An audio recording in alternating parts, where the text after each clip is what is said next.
Bien, merci beaucoup pour l'intro. Donc, on va vous parler aujourd'hui du plan de soins pharmaceutique au congé de l'hôpital chez la personne âgée. En fait, c'est ce qu'on veut vous présenter, c'est ce qui découle de la publication d'un guide, le guide des principes directeurs pour la conception et la mise en œuvre du plan de soins pharmaceutique au congé, qui a découlé d'un projet de recherche qui a été fait par Yannick et plusieurs collègues. Donc, pour débuter, on voulait juste mentionner au niveau des conflits d'intérêts. En fait, j'ai aucun conflit d'intérêt réel avec la présentation d'aujourd'hui, mais par transparence, je dois mentionner que j'ai reçu des honoraires pour des conférences, un peu comme je fais aujourd'hui une conférence, donc que ce soit de la PES, la PPSQ, McGill, Pharmasciences ou l'Académie Brunet-Coutu. Et je reçois aussi des subventions aux bourses de recherche de la chaire pharmaceutique à laquelle je suis affiliée et de différentes instances de l'Université de Montréal. Yannick, je te laisse. Pour ma part, c'est assez simple. Donc, je n'ai aucun conflit d'intérêt réel ou potentiel en lien avec ou non le contenu de cette présentation. Donc, allons-y. Donc, les objectifs d'aujourd'hui, on va vouloir peut-être juste mettre la table, donc expliquer le contexte et les enjeux liés à les médications pour voir ça serait quoi la pertinence finalement d'un plan de soins pharmaceutique au congé, pour finalement vraiment décrire les principes directeurs pour concevoir celui-ci et pour faire un peu plus simple comme plan de soins pharmaceutique au congé de l'hôpital, bien, ça va me prendre beaucoup trop de temps à dire au fur et à mesure de la présentation. On va l'abrévier par PSPC, donc vous saurez de quoi on parle si on parle de PSPC. On va ensuite résumer des considérations liées au format et à la transmission et on va discuter de l'implantation pratico-pratique du PSPC. On est notamment en train de faire un projet pilote à l'Institut à cet effet. Donc, juste quelques diapositives sur une mise en contexte. Donc, vous savez, la période de transition des soins peut constituer une source importante d'événements indésirables liés aux médicaments chez la personne âgée. Dans l'étude PRIME qui a été faite en fait au UK, les événements indésirables médicamenteux post-hospitalisation sont survenus chez 37% des personnes âgées, puis plus de la moitié étaient potentiellement évitables. Donc, des petites définitions, donc bilan comparatif, donc je ne vous apprends rien. Le but, c'est de résoudre des divergences médicamenteuses.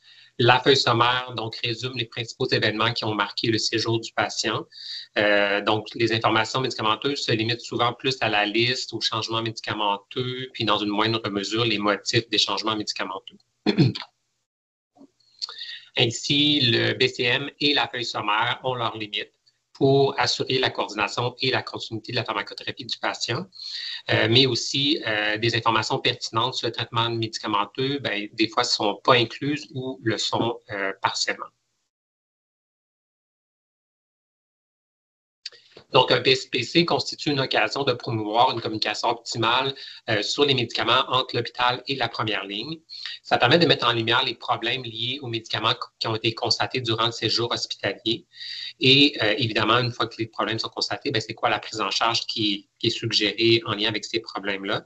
Donc, c'est principalement cet aspect-là de détection de problèmes et de prise en charge qui distingue le PSPC par rapport à la feuille sommaire et au BCM. Donc, autant dans la littérature que dans les milieux de pratique, il y avait des divergences qui existaient en termes de finalement, c'est quoi le contenu d'un PSPC, c'est quel format qu'il devrait avoir, puis qu'est-ce qu'on fait, puis qu'est-ce qu'il y en est par rapport à la transmission. C'est un peu de là qu'est venue l'idée de faire finalement un guide pour essayer un peu de standardiser un peu les choses. Donc, qui permettait de faciliter la conception et la mise en œuvre d'un PSPC chez la personne âgée recevant leur congé de l'hôpital. Donc, le projet en soi, c'est quelques diapos encore une fois, mais c'est juste pour mettre la table. En fait, c'est un projet de résidence, dans le fond, de 3 résidents, donc Fang Aozang, Justine Lauzon et Jérémy Payette, qui étaient des résidents à l'époque à Maisonneuve-Rosemont, puis qui étaient sous notre supervision par les pharmaciens de l'UGM. Donc, le but était de créer des principes directeurs pour l'élaboration d'un PSPC standardisé. de déterminer les principes directeurs qui étaient jugés plus essentiels si jamais on voulait en faire une version un peu plus abrégée, donc plus courte, dans un cas de manque de temps, etc. Puis, un autre objectif était d'élaborer un guide favorisant l'application du PSPC ainsi que des conseils sur la priorisation des patients, le format et le mode de transmission. Au niveau de la méthodologie, dans le fond, on a fait un DELFI modifié. On a recruté des experts au Québec, 16, de différents horizons. Et dans le fond, le but était finalement, on a déterminé des principes directeurs qui étaient dérivés de la littérature et de notre expérience clinique. Puis, en fait, on a présenté ces principes directeurs-là, finalement, aux experts, puis on les a fait voter sur la pertinence, la clarté et la faisabilité de chaque principe directeur sur une échelle de Likert de 9 points. Puis, ce qu'on voulait, en fait, pour retenir un principe, ben, ça prenait un consensus à 70%, donc un vote de 7 ou plus pour ce qui est de la pertinence et de la clarté. On recueillait aussi les commentaires des experts en cours de DELFI pour réajuster nos principes si nécessaire. Puis le vote on a fait aussi un vote sur les principes directeurs qui étaient jugés essentiels parmi ceux qui auront été votés comme ayant eu un consensus. Pour avoir une liste, si on veut, un petit peu plus courte dans le cas qu'on voulait faire un PSPC abrégé. On les a fait aussi s'exprimer sur des critères de priorisation, sur le format et le mode de transmission, puis finalement, on a développé le guide. Donc, pour ce qui est des résultats, donc vous voyez ici les experts qu'on a recrutés. Donc, vous voyez vraiment différents horizons, médecins de famille, gériatre, pharmacien ambulatoire, pharmacien hospitalier, IPS, chercheurs et patients et proches aidants. Donc, on a fait 4 tours de DELFI. Pour finalement arriver à la fin, le produit final. Donc, 26 principes directeurs, 15 critères de priorisation, des informations qu'on a recueillies auprès des experts sur le format et la transmission. Puis sur les 26 principes directeurs, il y en a 17 qui ont été votés comme étant jugés plus essentiels si jamais on voulait faire une version abrégée du PSPC.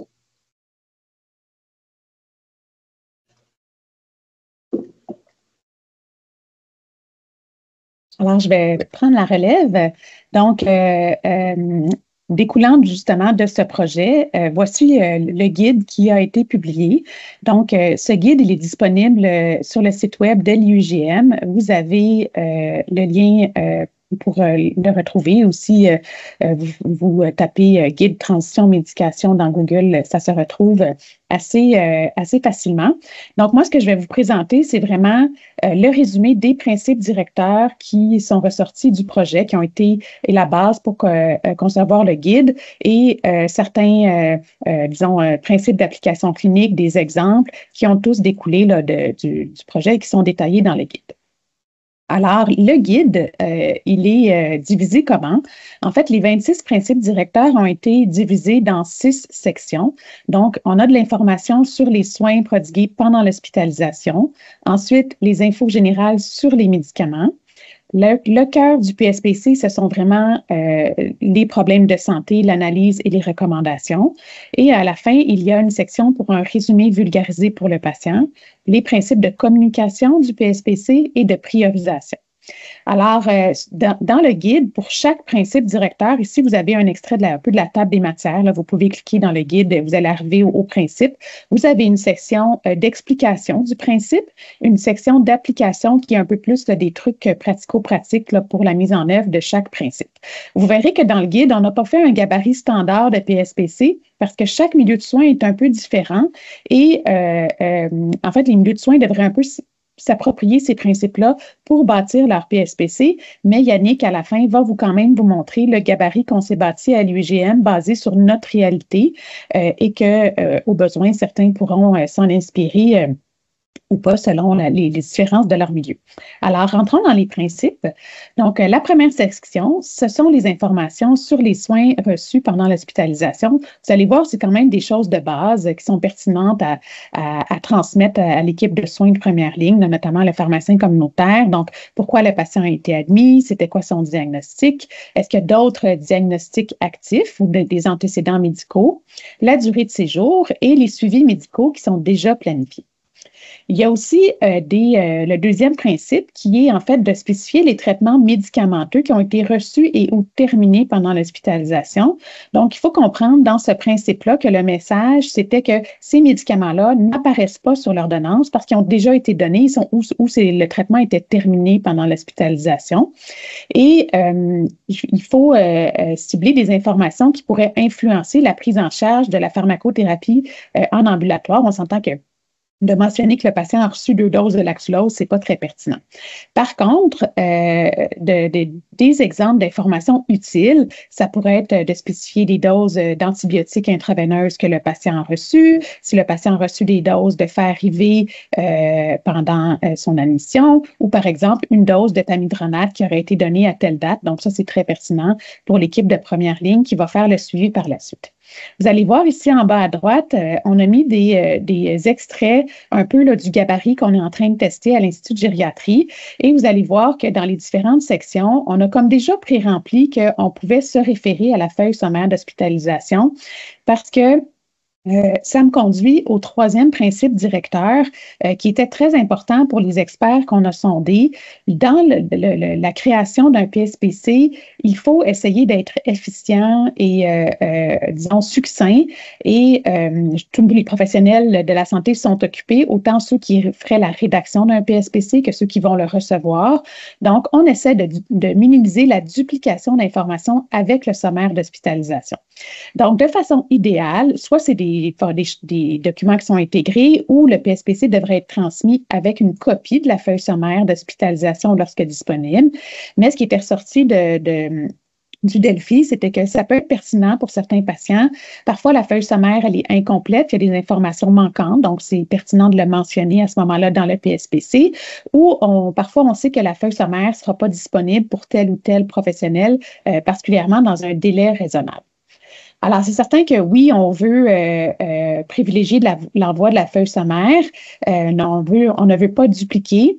Dans un monde idéal, quand on aura notre merveilleux dossier de santé numérique ou que tout soit partagé avec le DSQ, ça va nous faciliter la vie.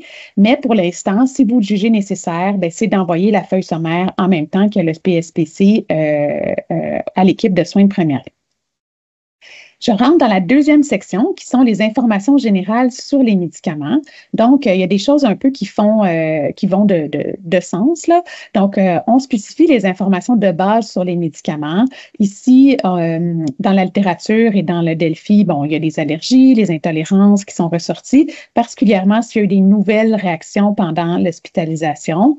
Un poids et une taille à jour. On sait qu'en gériatrie, ça peut changer quand même significativement avec le temps. La méthode de conditionnement, donc est-ce que le patient est en fiole, il est en pilulier, en disipile, etc. Et les coordonnées de la pharmacie communautaire du patient. Le prochain principe, c'était de, en fait, spécifier les changements médicamenteux qui ont été faits pendant l'hospitalisation. Donc, on peut faire une liste des modifications qui ont été effectuées au traitement médicamenteux du patient, soit les médicaments qui ont été ajoutés, cessés, ou des changements de dose ou de posologie. Puis là, je vais sauter tout de suite au principe directeur 9, parce que là, vous allez me dire, oui, mais là, ces informations-là sont déjà spécifiées dans le BCM. Alors, un peu comme les informations médicales, le Delphi nous a fait ressortir un principe qui était d'éviter la duplication d'informations avec le BCM. Donc, selon l'organisation dans chaque centre hospitalier, s'il y a des informations qui sont spécifiées automatiquement dans le BCM, bien, on ne devrait pas dupliquer celles-ci dans le PSPC, mais si c'est incomplet ou manquant, à ce moment-là, ça peut être complémentaire. Donc, encore une fois, on privilégie l'envoi concomitant du BCM, mais on s'adapte aux réalités de chaque milieu. Pensez à qui reçoit vraiment le BCM. Est-ce que, le pharmacien communautaire va le recevoir? Est-ce que le CLSC le reçoit? À ce moment-là, on peut demander que ça soit envoyé. Ça prend quelques petites démarches pour s'assurer que tout le monde reçoit la bonne information. Dans les autres principes qui étaient reliés aux médicaments, on avait les motifs des changements médicamenteux. Donc, ça, c'est tout simplement d'aller inscrire la raison des changements médicamenteux qui ont été effectués pendant l'hospitalisation, soit l'indication quand c'est un nouveau médicament ou la raison d'un arrêt quand ça a été cessé. Et pour certains médicaments, la durée de traitement si elle est connue. Donc, vous avez quelques exemples ici. Par exemple, un essai de citalopram qui aurait été non toléré à cause d'une hyponatrémie. Donc, ce médicament cessé, on spécifie pourquoi. Un candesartan qui aurait été cessé pour hyperkaliémie ou un nouveau médicament comme la risperidone qui aurait été débuté pour une agitation sévère liée au délirium, mais qu'il va falloir réévaluer en externe. Et un exemple de durée, donc le classique de la double thérapie antiplaquettaire, combien de temps pour suivre les deux, puis l'aspirine seulement par la suite. Et finalement, vous avez un peu un exemple, là, il faut vraiment éviter les infos implicites superflues. C'était une des choses qui était ressortie des commentaires de nos experts. Alors, on a mis le Sénoside, par exemple, qui a été débuté pour la constipation. Ça prend du temps à rédiger, ça prend du temps à lire pour rien. On n'a pas besoin de spécifier les choses qui sont évidentes. Et en bas, vous avez un peu l'exemple de ce qu'on a décidé pour l'instant à l'Institut de gériatrie. Donc, on a mis une section pour indication et motif des changements, mais pour l'instant, on privilégie vraiment de notre côté de ne pas dupliquer avec le BCM. Donc, le pharmacien de base peut se référer au BCM et change l'information au besoin. Si je continue avec la section sur les médicaments, il y a tout ce qui est un peu vraiment le cœur de la gériatrie, donc la gestion des médicaments et l'adhésion au traitement. C'est certain qu'au niveau de l'adhésion, le patient est souvent bien connu de la première ligne, mais c'est parfois quelque chose qui peut changer avec le temps, surtout quand on a des déliriums qui sont en résolution. Donc, parfois, le patient peut nécessiter plus de supervision pendant un certain temps, ou parfois, le patient, on a fait un essai d'automédication, ça vaut la peine de décrire le résultat de ça et la supervision qui est nécessaire. Donc, l'information sur la gestion, elle est essentielle, particulièrement quand le patient n'est pas autonome. Donc, est-ce que c'est la famille? Est-ce que c'est le CLSC? Donc, qui gère la médication? Ou parfois, c'est une gestion partagée. On peut penser, par exemple, à l'insuline qui serait donnée par soit le CLSC ou la famille et un Dispil qui serait géré par le patient. Donc, ça peut être pertinent pour, par exemple, le pharmacien de communautaire de déjà savoir qu'est-ce qui est prévu là, à ce moment-là. Au niveau de l'administration des médicaments, on précise, par exemple, c'est des particularités quand il y a une stomie, de la dysphagie. Donc, est-ce qu'on a besoin d'avoir des médicaments écrasés, des liquides épaissis, des comprimés qui sont ouverts ou des capsules ouvertes ou des comprimés écrasés? Donc, ce sont tous des exemples. Puis, vous avez un peu ces exemples-là à droite. Et ce qui était un point important, ce qui était à mentionner là, dans ce que nos experts nous ont dit, c'est un patient pour lequel qui est stable, qui n'a pas eu de changement, évitez de mentionner ce qui est déjà bien connu, mais vraiment mettre l'accent sur ce qui est un changement ou ce qui est nouveau là, depuis l'hospitalisation. Ensuite, puis ici, vous avez encore une fois là, l'exemple du gabarit, la section du gabarit qu'on a faite là, à l'IUGM. Maintenant, on rentre vraiment dans le cœur du PSPC parce que c'est les problèmes de santé, c'est l'analyse de la médication, c'est vraiment à ça que sert le PSPC. Donc, la première chose, c'est dans le guide, ça nous dit de quel problème on devrait parler. Donc, on devrait aborder les problèmes de santé qui sont liés aux médicaments modifiés, c'est-à-dire soit ceux qui ont été donc changés, commencés ou cessés pendant l'hospitalisation. Ça peut être aussi d'aborder des problèmes pour lesquels on n'a pas changé des médicaments, mais c'est un problème potentiel. Ce n'était pas le moment de faire un changement, mais on aurait quand même des recommandations, une analyse à transmettre à la première ligne par rapport à ça. Un point très important qui est ressorti là, de la littérature puis de nos experts pendant le Delphi, c'était ne pas aborder de façon générale les problèmes stables et maîtrisés. Donc, les problèmes pour lesquels soit on n'a pas fait de changement, qui sont stables, c'est le suivi chronique de la première ligne. On ne devrait pas aborder, c'est pas nécessaire de parler de ces problèmes-là dans le PSPC. Toutefois, à l'inverse, une chose qui peut être très pertinente, c'est d'aborder les problèmes qui sont reliés au syndrome gériatrique. Donc, si on a, par exemple, que ce soit des chutes, des troubles cognitifs, donc d'aller aborder ces problèmes-là qui peuvent avoir une pertinence très grande en gériatrie, comme vous le savez. Alors, dans le choix, finalement, des problèmes de santé à aborder, c'était vraiment important là, dans nos experts de les choisir judicieusement pour que le PSPC demeure quelque chose de pertinent et succinct. Donc, par exemple, si dans le gabarit de l'Institut, vous voyez que de base, il y a comme juste de la place pour 3 problèmes, ça peut être modulé un peu au de besoin, mais c'était vraiment pour que inciter les pharmaciens à rester succincts dans leur plan de soins.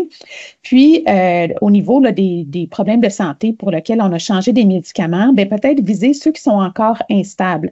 Donc, par exemple, un patient qu'on aurait ajusté un antihypertenseur, mais qui est resté longtemps à l'hôpital, que c'est très stable, qui a juste du suivi chronique, on n'a pas grand-chose à dire, c'est peut-être pas nécessaire de l'aborder, tandis qu'un problème qui n'est pas tout à fait encore stabilisé ou qui reste encore beaucoup de choses à faire, là, ça vaut la peine de l'aborder. Au niveau des problèmes potentiels, on sait qu'en gériatrie, on essaie de faire un changement à la fois, éviter les multiples changements. Donc, il faut être, disons, modeste et pendant le séjour de notre patient, on ne peut pas tout régler. C'est parfois pas le bon moment en milieu hospitalier. Et à ce moment-là, on peut cibler des interventions potentielles pour l'externe. Par exemple, la déprescription d'une benzo qui aurait été suggérée, mais que pour lequel le sevrage n'était pas opportun là, en centre hospitalier. Et finalement, dans les problèmes de santé, là, un petit commentaire sur les problèmes de santé stable. On a dit de ne pas les aborder, mais un des commentaires des experts, c'était vraiment que, premièrement, on sait comment les gérer et même parfois, on connaît même mieux le patient par rapport à ces problèmes-là que le milieu hospitalier, particulièrement quand les durées de séjour sont plus courtes. Donc, en guillemets, nos experts de la première ligne nous disaient, laissez-nous gérer ça, perdez pas votre temps avec ces problèmes-là. Maintenant, au niveau là, de l'analyse, qu'est-ce qu'on devrait inclure dans la section analyse? On peut voir ça un peu comme une note SOAP. Donc, de spécifier les objectifs et les cibles thérapeutiques qui sont adaptés aux patients et de justifier les choix pharmacologiques, particulièrement quand ils ne sont pas des pratiques usuelles. Donc, on a mis quelques exemples à la diapo suivante. Donc, au niveau des cibles et des objectifs thérapeutiques, de mentionner celles qui sont vraiment adaptées aux patients plutôt que des cibles généralement reconnues. Quand c'est quelque chose de standard, on n'a pas vraiment besoin tant que ça de le spécifier. Ça alourdit là, le plan de soins pour rien. Mais ça pourrait être une cible qui tient compte de l'état global du patient, de la fragilité de ses préférences. Et ça peut être autant une cible très précise. Bon, par exemple, on a mis l'exemple de la pression en bas de 140 sans hypotension orthostatique, que quelque chose qui est vraiment discuté avec le patient. Moi, je veux être capable de me rendre seule à la salle à manger de la résidence. Donc, ça implique de bien contrôler la douleur, de ne pas avoir d'étourdissement, etc. Donc, ça peut être des objectifs très précis là, qui reflètent parfois le projet là, de vie du patient. Et encore une fois, notre équipe d'experts parfois nous disait, faites attention, quand on a peu d'informations au milieu hospitalier, parfois la première ligne, elle est mieux outillée pour établir certains objectifs. Au niveau de la justification concise, il faut la privilégier particulièrement pour les situations complexes ou atypiques. Donc, vous avez un exemple ci-dessous, une forte dose d'antidépresseurs pour une dépression réfractaire. Et à l'inverse, on évite de l'information standard. Par exemple, si on a débuté de la metformine pour du diabète, on n'a pas vraiment besoin de justifier qu'on a choisi la metformine parce que c'est le médicament de première intention de traitement selon les lignes directrices canadiennes. Là, je pense qu'on est un peu tous au courant de ça. Donc, on n'a pas besoin d'aller spécifier quand c'est plutôt évident. Maintenant, au niveau de l'analyse, d'autres informations qui peuvent être pertinentes, ce sont toutes les informations complémentaires qui viennent supporter l'analyse. Donc, la fonction rénale, hépatique, l'intervalle QT et tous les autres tests, là, informations paracliniques. Mais de façon générale, c'est vraiment quand ça, c'est jugé pertinent. Donc, autant le QTC, autant les labos, l'imagerie, il faut sélectionner qu'est-ce qui est pertinent selon les médicaments que le patient prend. On sait qu'on ne veut pas dupliquer l'information qui est au DSQ. Maintenant, tous les labos sont pas mal au DSQ, mais ça peut être pertinent de mettre en évidence un résultat particulier, particulièrement quand on vise un suivi étroit. Donc, un patient qui a eu une hyponatrémie en résolution, donc peut-être que ça peut être pratique de mentionner la valeur de sodium à laquelle c'est descendu, la dernière valeur, pour justement que le pharmacien comprenne ou le médecin le suivi qu'il a à faire par la suite. On spécifie les infos aussi, parfois qui ne se retrouvent pas au DSQ. On peut penser à tous nos patients sur IPP, donc ça peut être pertinent d'avoir les résultats de gastroscopie qui sont en général pas dans le DSQ. Et aussi nos patients qui refusent l'accès au DSQ parce qu'ils veulent vraiment limiter l'accès. Donc, si on a l'accord de ce patient-là pour mettre de l'information dans un résumé dont le PSPC, à ce moment-là, ça devient naturellement très pertinent. Ensuite, au niveau là, des problèmes de santé, c'est certain que la chose la plus importante, ce sont nos recommandations. Donc, les recommandations soient liées aux problèmes de santé là, pour lesquels on avait changé des médicaments ou, encore une fois, des problèmes potentiels pour lesquels on n'a pas changé, mais qu'on a des recommandations particulières. Et un peu le message qui était ressorti dans le guide, c'est que si on a beaucoup de suggestions, bien, il faut prioriser, puis peut-être mentionner la première, deuxième étape pour viser ce qui est le plus pertinent pour l'équipe de première ligne. Donc, on priorise finalement des recommandations vraiment sur les problèmes qui sont encore actifs. Surtout quand on a besoin d'un suivi, peut-être dans un court délai, soit qu'il y a une instabilité qui peut être encore présente ou il y a un certain risque. Donc, il faut que ça soit très clair, le suivi qui est suggéré. Aussi, de spécifier qui fait le suivi, ça, c'est d'autant plus pertinent. Et les suivis à moyen ou long terme qui sont plutôt chroniques et pour lesquels la première ligne, bien, elle est habituée et en mesure de les déterminer, bien, c'est moins pertinent. On peut penser à un diabète plus stable. On n'a pas besoin nécessairement de dire à l'équipe de première ligne d'aller faire l'hémoglobine glyquée dans 3, 6 mois, etc. Donc, pour ce qui est des problèmes potentiels, on a mis un exemple ici, donc un plan de sevrage sur 4 mois qui n'aurait pas été débuté pendant l'hospitalisation. Un des aspects qui était ressorti de notre Delphi, c'était que pour les problèmes potentiels, il faut parfois les considérer comme des suggestions, pas des recommandations nécessairement très, très, très absolues. Donc, il y avait un principe de respecter l'autonomie de la première ligne. Et parfois, si on n'a pas toute l'information, bien, il nous disait, bien, c'est correct de soulever un problème, de le mentionner sans faire de recommandations précises qui pourraient parfois être inadéquates si on n'a pas toutes les informations. Donc, ça terminait la section vraiment plus problème de santé analyse. Ensuite, on avait aussi une section dans le guide pour un résumé vulgarisé pour le patient parce que il y a énormément d'informations, donc jusqu'à 80% des informations des médicales qui sont communiquées verbalement, qui sont oubliées immédiatement. Donc, ça prend un support écrit. Et d'avoir de l'information vulgarisée, c'est important parce que il y avait, selon une étude américaine, 12% de la population qui avait un degré de littératie en santé suffisant pour comprendre ces informations-là. Est-ce que ça peut être inquiétant de donner de l'info plus précise aux patients? Bien, pas nécessairement. Il y avait une étude chez des patients âgés qui rapportait que si on leur donnait accès à leur note médicale, ça les aidait à se souvenir du plan de soins, du pourquoi les médicaments étaient prescrits, puis ça ne les rendait pas nécessairement plus inquiets ou confus. Donc, ça avait découlé, en fait, d'un principe directeur qu'on peut inclure un résumé vulgarisé pour le patient qui résume les points pertinents sur les changements médicamenteux. Donc, c'est certain ça pourrait être très long, ce résumé-là, mais un truc, c'est surtout quand il y a une hospitalisation longue et complexe, on cible ce qui est le plus pertinent pour le patient. C'est peut-être pas utile de parler de tout au patient en long et en large. Et quand on a des patients qui ont des troubles cognitifs modérés à sévères, bien, on peut s'adresser aux proches aidants dans cette section-là. Vous avez un exemple ici de résumé. Bon, par exemple, lors de votre arrivée à l'hôpital après votre chute, votre médicament pour la pression, l'amlodipine, a été arrêté. Ce médicament diminuait trop votre pression et a pu vous contribuer à vous faire tomber. Une réduction graduelle de la dose de votre sédatif, l'Ativan, a aussi été commencé avec votre accord et se poursuivra dans les prochaines semaines. Ça peut nuire à votre équilibre, augmenter votre risque de chute et de blessure. Votre pharmacien pourra vous guider, vous soutenir pour les prochaines étapes. Donc, ça fait comme un petit résumé en mots simples pour le patient. Et finalement, la dernière section du guide, c'était tout ce qui avait rapport avec la communication avec le patient et les professionnels. Donc, au niveau de l'éducation, qu'est-ce qu'on a donné comme info aux patients, sous quel format? Est-ce que c'était écrit, verbal? Donc, ça va aider notamment le pharmacien communautaire à savoir qu'est-ce que le patient s'est déjà fait dire. Les coordonnées et la langue parlée du patient, c'est surtout pertinent quand il y a un transfert à une nouvelle pharmacie, une nouvelle équipe de soins. Si le patient, il n'y a pas de changement, c'est peut-être moins pertinent de le spécifier. Et la même chose pour le médecin de famille. Donc, c'est qui le répondant principal en première ligne? Qui suit les médicaments? Le médecin de famille, IPSPL? Est-ce qu'il y a un pharmacien GMF quand c'est le cas? Donc, on peut le spécifier. Et le dernier principe, c'était naturellement de spécifier qui a rédigé le PSPC. Vous allez voir, ce n'est pas nécessairement juste une personne. Ensuite, Yannick avait mentionné au début qu'un des objectifs du projet, c'était de dire, bon, on a tous les principes directeurs du PSPC, mais connaissant la surcharge de travail, les ressources humaines et de temps qui sont limitées, bien, est-ce qu'il y a des choses qu'on devrait prioriser parfois quand on a un manque de temps?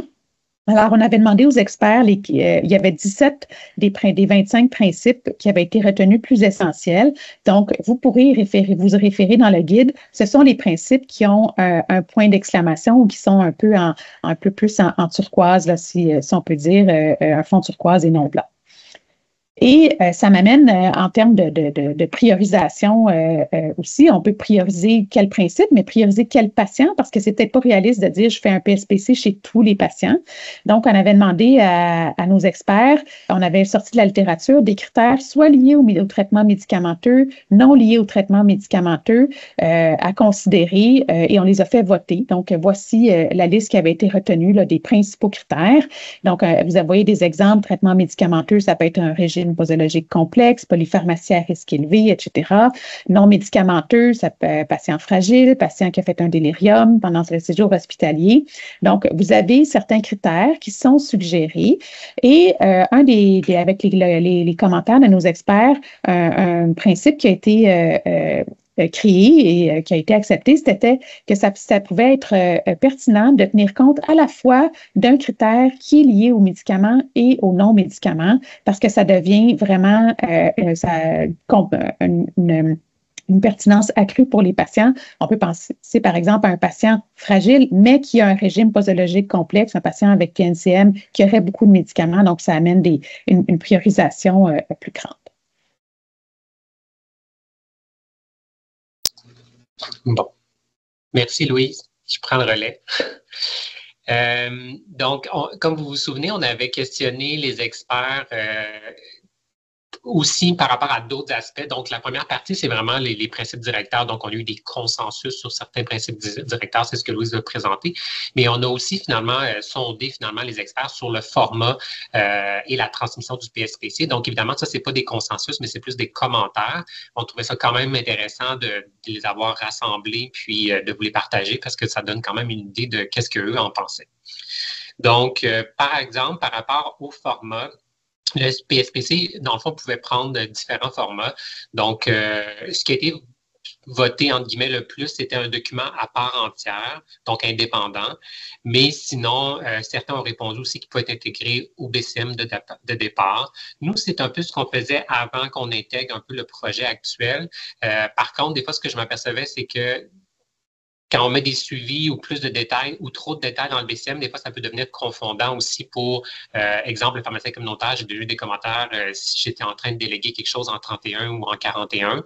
Donc, il faut juste garder peut-être ça en tête parce que ça reste quand même une ordonnance de départ puis un exercice aussi de bilan comparatif.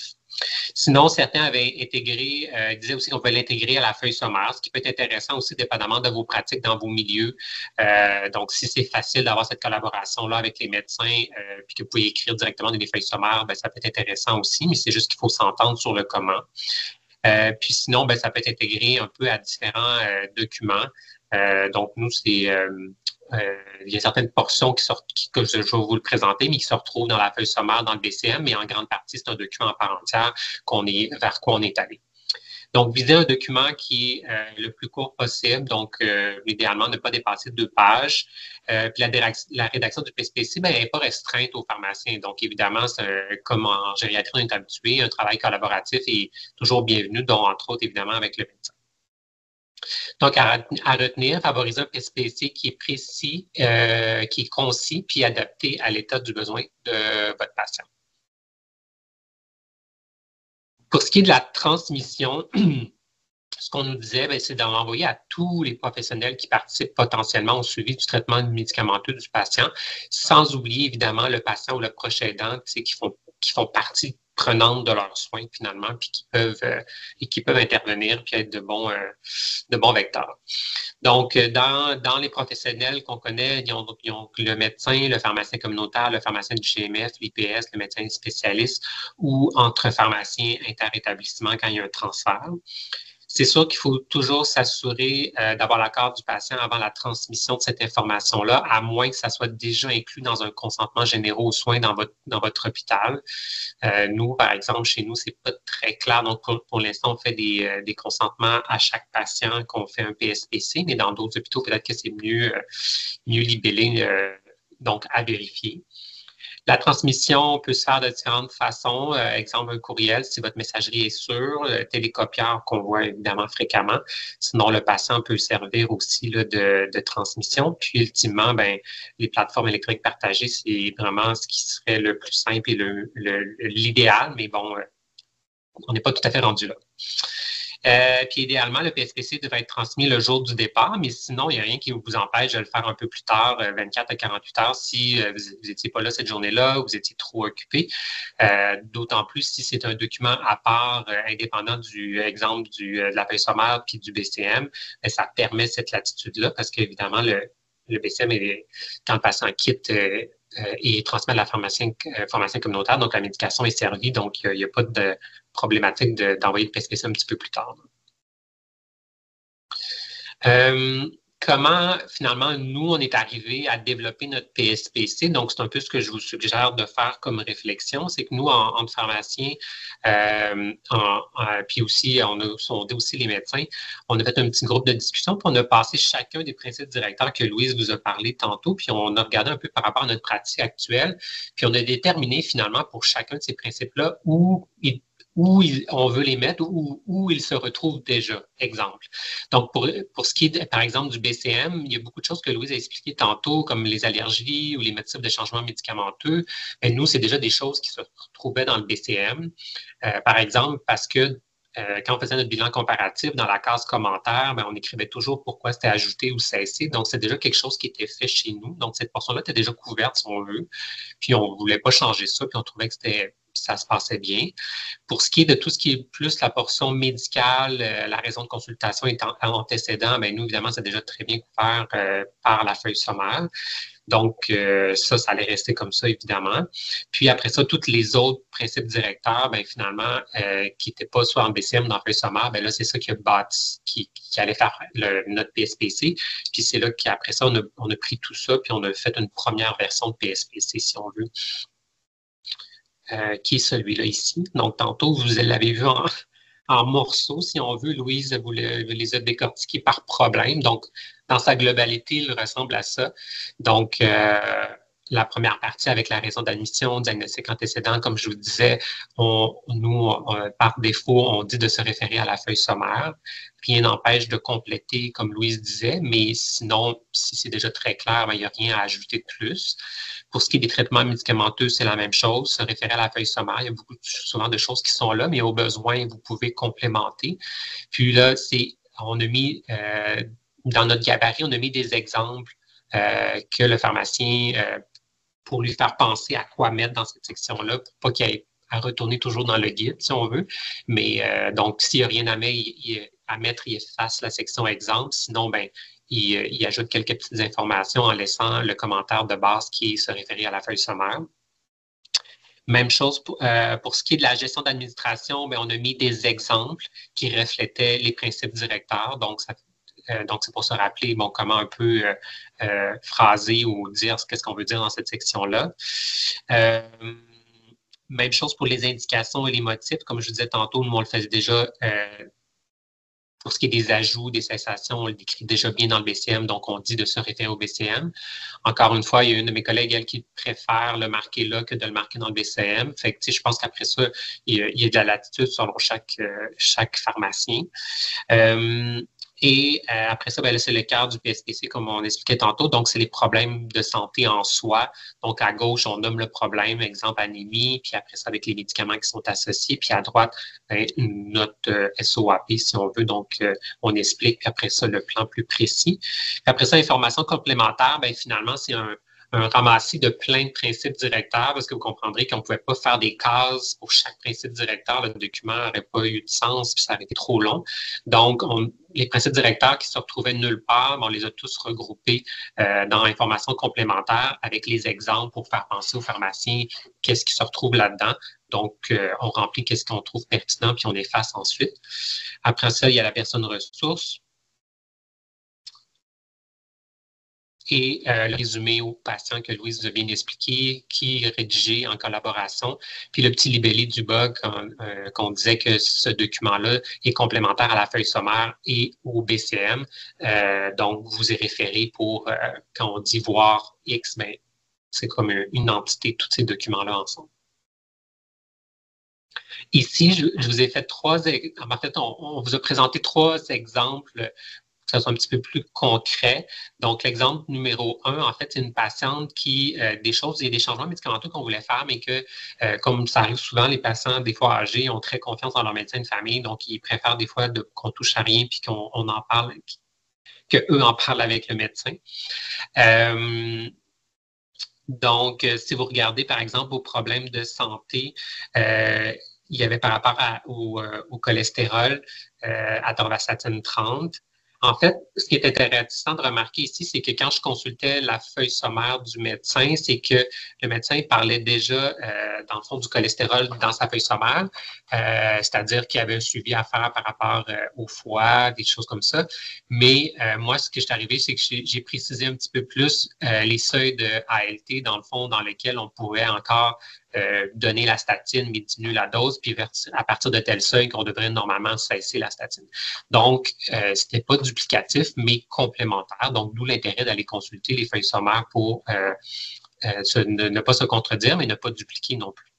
Puis, même chose pour la prévention des fractures. Quand je consultais la feuille sommaire du médecin, elle me spécifiait bien que le bifosfonate est indiqué chez cette patiente-là parce qu'elle a une fracture récente, mais que madame préférait en parler avec le médecin de famille.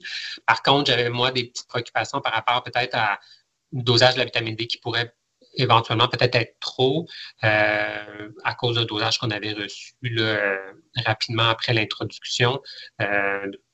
Donc, cet aspect-là n'était pas couvert dans la feuille sommaire. Donc, c'est pour ça que j'ai abordé spécifiquement cet aspect-là dans le PSPC, mais je n'ai pas abordé le bifosfonate. Je n'en ai pas parlé là parce que c'est déjà très clair dans la feuille sommaire.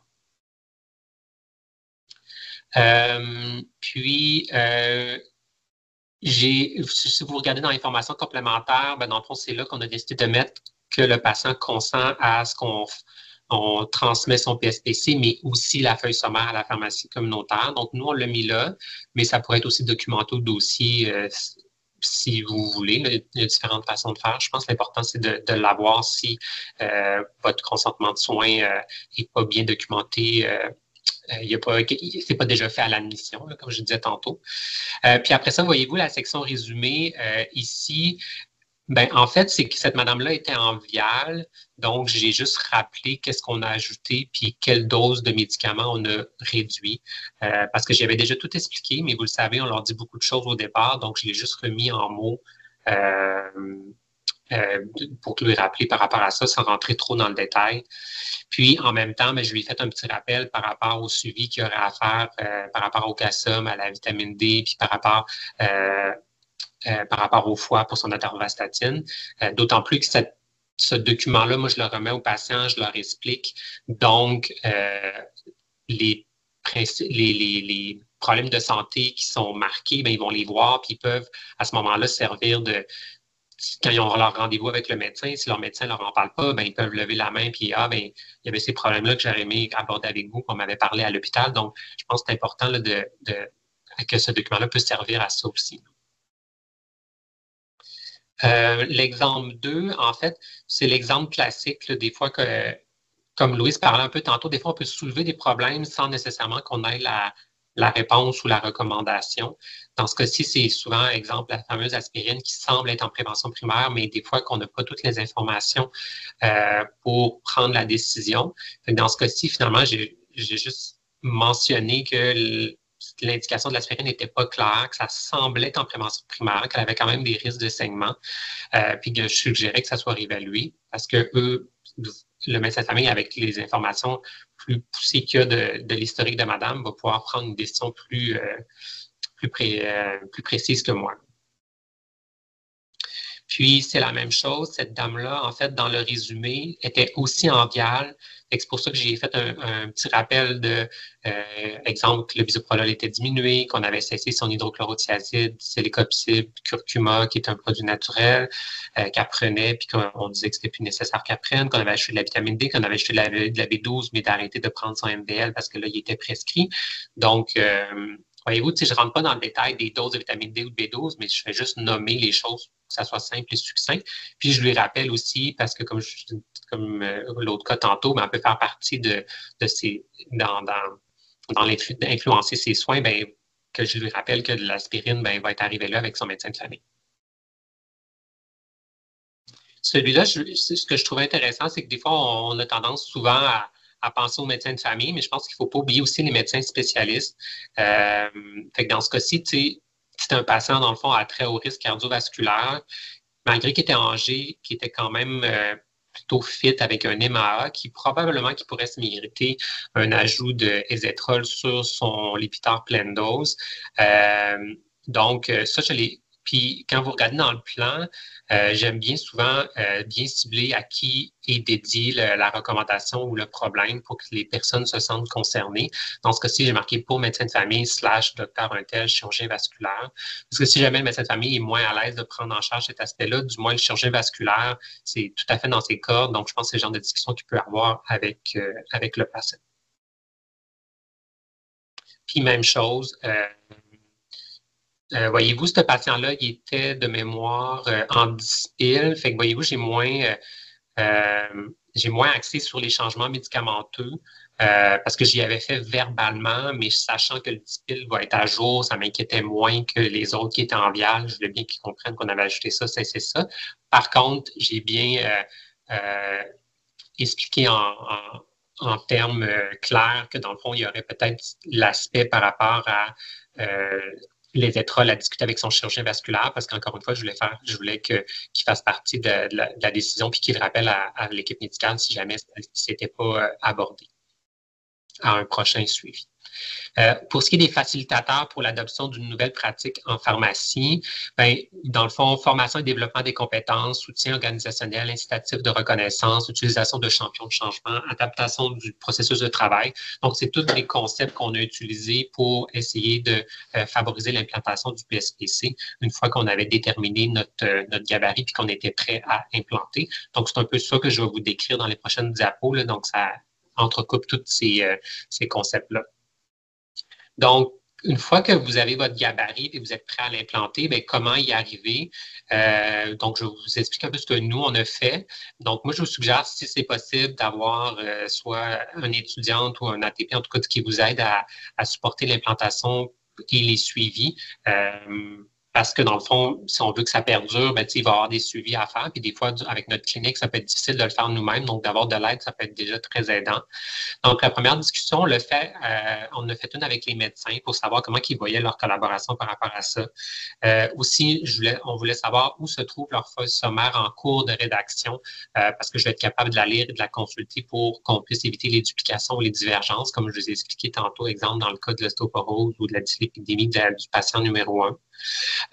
Ensuite, discussion avec infirmière et commis pour expliquer c'est quoi ce nouveau document-là, où le déposer au dossier, à qui le transmettre, puis comment qu'on va se communiquer finalement les consignes de transmission. Donc, après ces discussions-là, nous, on a établi un petit processus. Donc, on a maintenant accès au répertoire des feuilles sommaires qui sont en cours de rédaction. Donc, ça me permet de les consulter à tout temps, même s'ils ne sont pas imprimés au dossier.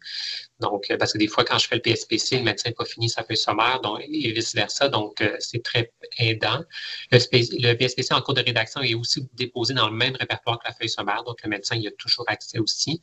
Le consentement du patient ou du proche aidant il est fait par le pharmacien et documenté au PSPC. Puis de ne pas oublier de présenter le document, comme je vous ai présenté dans les exemples tantôt, donc pour qu'ils puissent savoir qu'il existe ce document-là puis qu'ils s'en servent.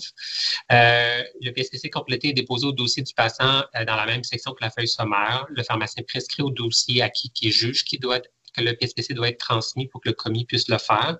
Une copie du PSPC est mise dans l'enveloppe du patient au départ, puis l'original est gardé au dossier. Puis évidemment, on a bien expliqué au commis que quand le PSPC est transmis, bien, ça doit être fait de façon concomitante avec la BCM et la feuille sommaire.